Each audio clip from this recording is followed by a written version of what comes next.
Hello అండి, నమస్తే అందరికీ. ఇదండి మా మిద్ది మీద మల్బరీ మొక్క అండి. ఈ చెట్టుదే కొమ్మ కింద నాటుకున్నాను. మీరు చూశారు షార్ట్ వీడియోలో. చూడండి కాయలు ఎన్ని వచ్చినాయో. ఆకులు తీసేసాను, పోయినసారి మొత్తం ఆకులు తీసేసాం. అయితే ఇదండి ఆ కాకి కాయ అన్నట్టుగా ఆ కణుక్కి కాయలండి. చూడండి, ఇదండి, అయ్యండి కనిపిస్తున్నాయా? ఎండ పడబడుతుంది. ఇదండి ఇదండి ఆ కాకి కాయండి. చిన్న కుండీలో అప్పుడు కిచెన్ వేస్ట్ వేసాను. కిచెన్ వేస్ట్లో నుంచి మొలిసిన మొక్కలండి ఇవన్నీ కూడా. టమాటాలు ఉన్నాయి, కీరదోసకాయ ఉంది, కీరదోసకాయ కాదు కర్బూజాకాయ. ఇదండి తొక్కలు.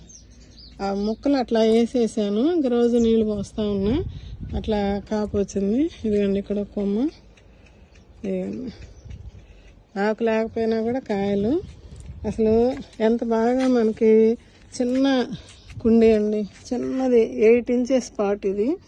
అందులోనే ఇంకా మారుద్దాంలే అనుకున్నాను, బ్లాక్ టాప్లో పెట్టుకుందాంలే అనుకున్నాను, కుదరలేదు.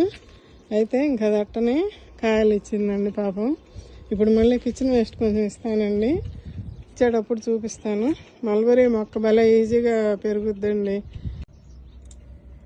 ఇదిగండి టీ పొడిను, టీ పెట్టుకున్న దాంట్లో నీళ్లు పోసి అరటికాయ తొక్కలు 2 కాయల తొక్కలు ఉంటే వేసానండి. ఆ దీపారాధన కుందులు గడిగినప్పుడు ఆ నీళ్లు కూడా పోసానండి. ఇదిగండి ఇప్పుడు ఈ మొక్కలు తీసేస్తున్నా, ఇవి మనకేం అవసరం లేదు. తీసేసుకొని ఆ కిచెన్ వేస్ట్ ఇచ్చుకుంటే ఇప్పుడు ఈ కాయల మీద ఉన్న చెట్టుకి మంచిగా మనం బలం ఇచ్చిన వాళ్ళం అవుతాం. ఇప్పుడు ఇవన్నీ మొత్తం తీసేసి పోసేస్తాను. టమాటా మొక్కలు ఉంచానండి, ఒకవేళ ఎక్కడైనా పెరిగినాక నాటుకోవచ్చు. మంచిగా వస్తే కనుక నాటుకోవచ్చు. ఇవ్వండి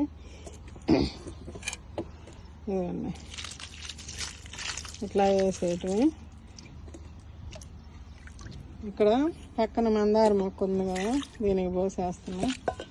ఇట్లా కాయలు చూసారు కదా ఎంత బాగా వచ్చినాయో. ఇవ్వండి ఇది ఇంకా పండిద్ది, నాకు కోసేటప్పుడు చూపిస్తా. ఓకే అండి, వీడియో నచ్చితే ఒక లైక్ చేసి, షేర్ చేసి, సబ్స్క్రైబ్ చేసుకోండి మా ఛానల్ని. బాయ్ అండి, ఉంటాను.